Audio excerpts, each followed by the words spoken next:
Hello my dear friend, मैं दीक्षा चौधरी। स्वागत है आपका हमारे यूट्यूब चैनल संकल्प हमारा में। आज की इस वीडियो में हम हर्ट के आगे के पार्ट के बारे में बात करेंगे। इससे पहले की वीडियो में मैंने हर्ट के बारे में बताया, तो मैंने यहाँ पर ये वाला वाल्व यानी ट्राइकस्पिड वाल्व के बारे में बताया था, और मिट्रल वाल्व, बाइकस्पिड वाल्व के बारे में बताया, और जो हमारा पल्मोनरी वाल्व है इसके बारे में बताया। लेकिन जब मैं इस पर आई एरोटिक वाल्व पे, तो वीडियो में जो नॉइज है वो बंद होने लगी। तो इसके लिए हम आज दोबारा से एक बार इसे रिवाइज कर लेते हैं, फिर हम आगे के पार्ट के में बढ़ेंगे। तो सबसे पहले हमने हर्ट में कल क्या समझा। हर्ट को हमने सबसे पहले 4 चैम्बरों में बांटा। वो 4 चैम्बर कौन से थे? राइट एट्रियम, राइट एट्रियम, इसको क्या बोलेंगे? Left atrium, left atrium. और नीचे वाले भाग को हमने बोला, और नीचे वाले भाग को हमने क्या बोला? Right ventricle. और इस वाले भाग को क्या बोला? Left ventricle. तो ये 4 भाग हमने देखे। ये होगा हमारा दायां निलय, दायां अलिंद, ये दायां निलय, बायां अलिंद, बायां निलय।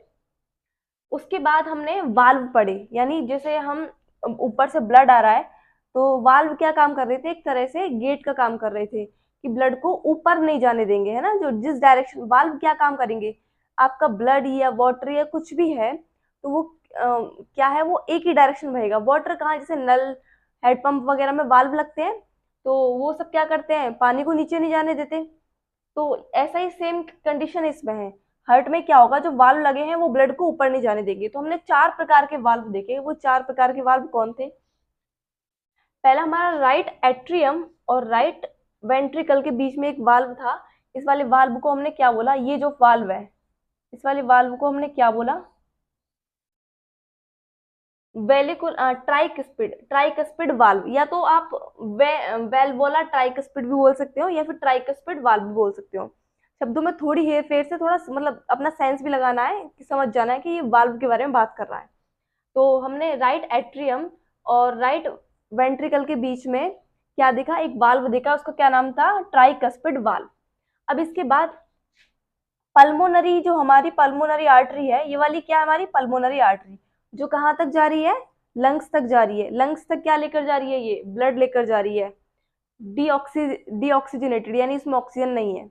पल्मोनरी आर्टरी और राइट वेंट्रिकल, वेंट्रिकल के बीच में जो ये वाला वाल्व है, इस वाले वाल्व को क्या बोलेंगे? पल्मोनरी वाल्व, पल्मोनरी वाल्व या वाल्वोला वाल्व।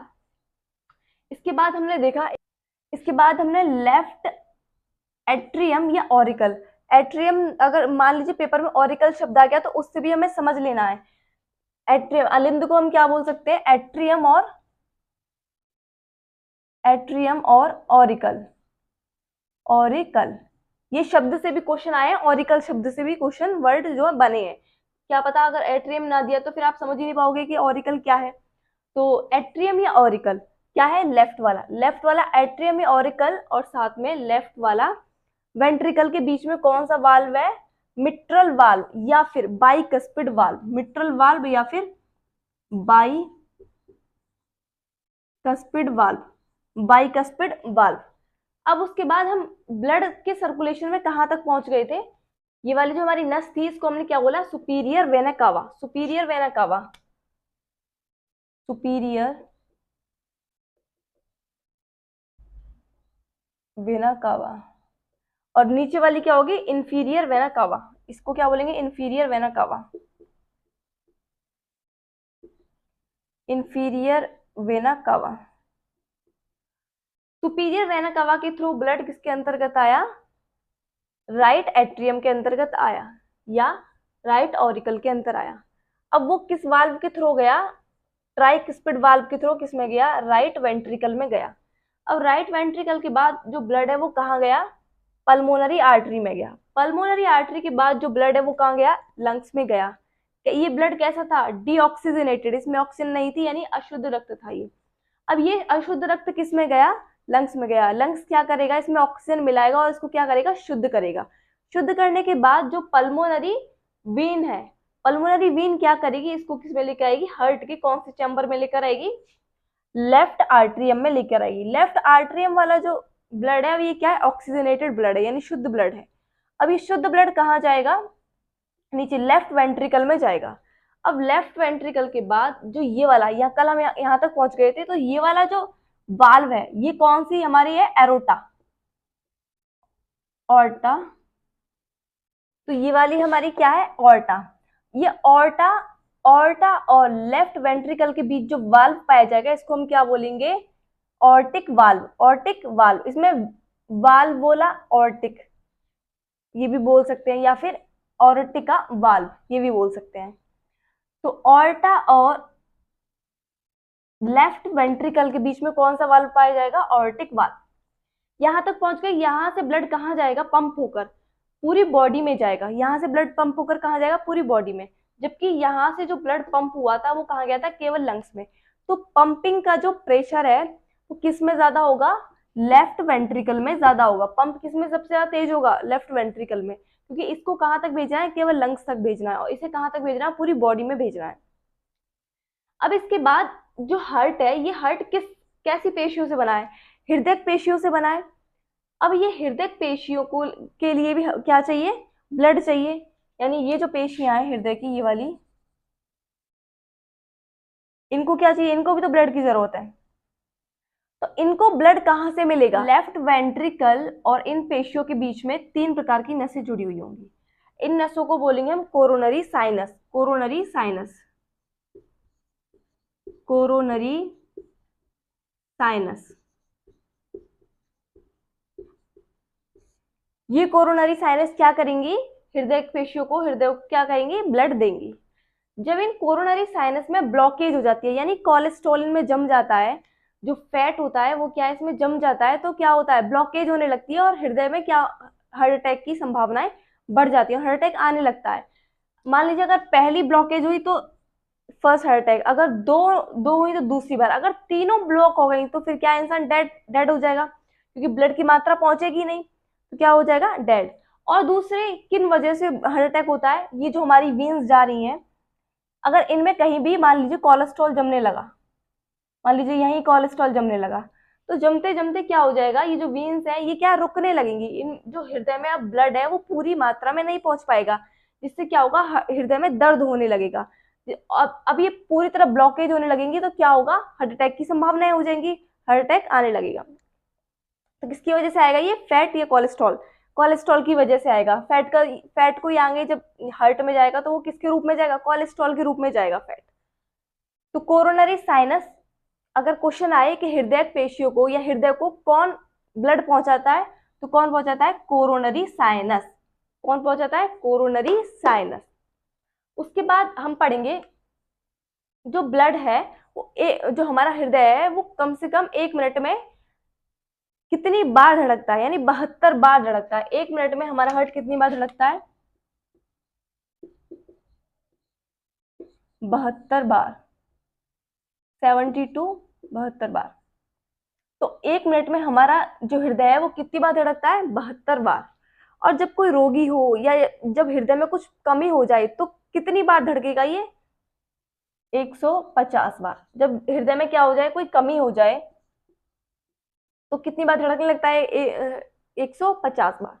1 मिनट में कितना धड़कता है, 72 बार। और जब कोई कमी होने लगे तो 150 बार ये धड़कने लगता है। उसके बाद जो हार्ट बीट्स हैं, जो हमारे डॉक्टर हैं वो किस उपकरण से नापते हैं, स्टेथोस्कोप से। किससे नापते हैं, स्टेथोस्कोप से। हार्ट बीट मापने का क्या मेजरमेंट है, क्या कौन सा उपकरण है, स्टेथोस्कोप, स्टेथोस्कोप, स्टेथोस्कोप। स्टेथोस्कोप या हिंदी में क्या बोलेंगे, आला के थ्रू हमारा जो डॉक्टर वगैरह होते हैं वो क्या नापते हैं, हार्ट बीट नापते हैं। यहाँ पर 1 मिनट में कितनी बार धड़केगा, अगर 1 मिनट में 72 बार धड़क रहा है तो यानी पेशेंट क्या है, उसका हृदय सही गति से चल रहा है, तो नॉर्मल है। और अगर 72 से ज्यादा बार धड़केगा तो क्या होगा, एबनॉर्मल है वो। अब उसके बाद ये हो गया हमारा हार्ट बीट नापने का। लेकिन एक होगा हमारा ब्लड का प्रेशर। ब्लड का प्रेशर किससे नापते हैं, ये हार्ट बीट नापने का है। अब ब्लड का जो ब्लड प्रेशर क्या होगा, जैसे हमारे नर्व्स यानी जो वीन्स है, जो ये नसें हैं, इनमें जो रक्त है वो किस तेजी से बह रहा है, किस बहाव से बह रहा है, कितने तेजी से बह रहा है, तो उसको हम क्या बोलेंगे, ब्लड प्रेशर, रक्तदाब बोलेंगे। अब इस रक्त दाब को हम किस उपकरण से नापते हैं? ध्यान रखें, जो हार्ट बीट को मापने का है उसको तो हम बोलते हैं स्टेथोस्कोप, लेकिन जो रक्त दाब है, ब्लड प्रेशर है, उसको हम क्या बोलते हैं? तो हम स्फिग्मोमैनोमीटर बोलते हैं। क्या बोलते हैं? स्फिग्मोमैनोमीटर। रक्त दाब नापने का, रक्त दाब नापने का हमारा क्या है? Blood pressure. ब्लड प्रेशर नापने का हमारा क्या है? स्फिग्मोमैनोमीटर। स्फिग्मोमैनोमीटर।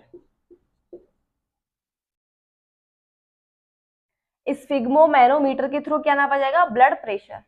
जो ब्लड प्रेशर है यानी हमारी नसों में, मतलब नॉर्मल ब्लड प्रेशर कितना होता है? किसी भी नॉर्मल पर्सन है उसका ब्लड प्रेशर कितना होगा? उसका ब्लड प्रेशर होगा, ब्लड प्रेशर होगा उसका, बीपी होगा, बीपी सुनते हैं ना, तो ब्लड प्रेशर होगा 120/80। 120/80 mmHg, Hg यानी मरकरी। तो ब्लड प्रेशर नॉर्मल इंसान का कितना होगा? 120/80 यानी mmHg, mmHg।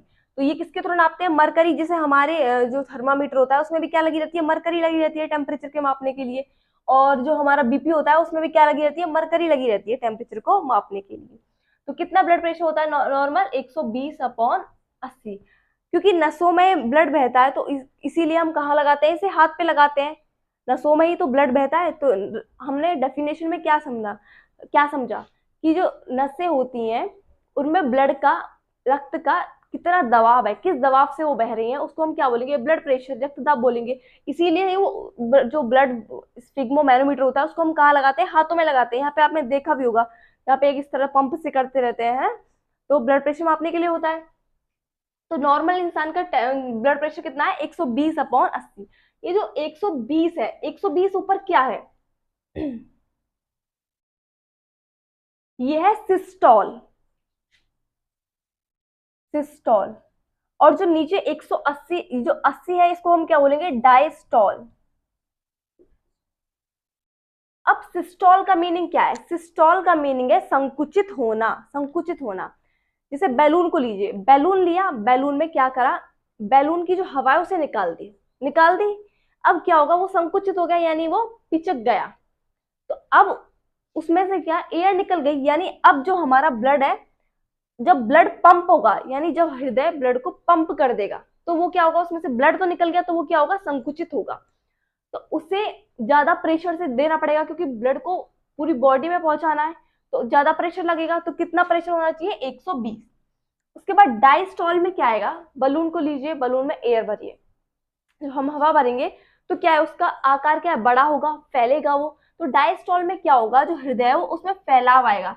इसमें क्या होगा? फैलाव आएगा। यानी डायस्टॉल में क्या है? हृदय फैलाव आएगा, इसमें ब्लड आएगा। तो वो कितने प्रेशर से आएगा? 80 के प्रेशर से आएगा। तो ये हमने सिस्टोल, डायस्टॉल और स्फिग्मोमैनोमीटर वगैरह देखे। अब इसके बाद जानेंगे कि जो हृदय है ये एक नियमित गति कर रहा है। डायस्टॉल, सिस्टोल, सिस्टोल, डायस्टॉल वगैरह कर रहा है।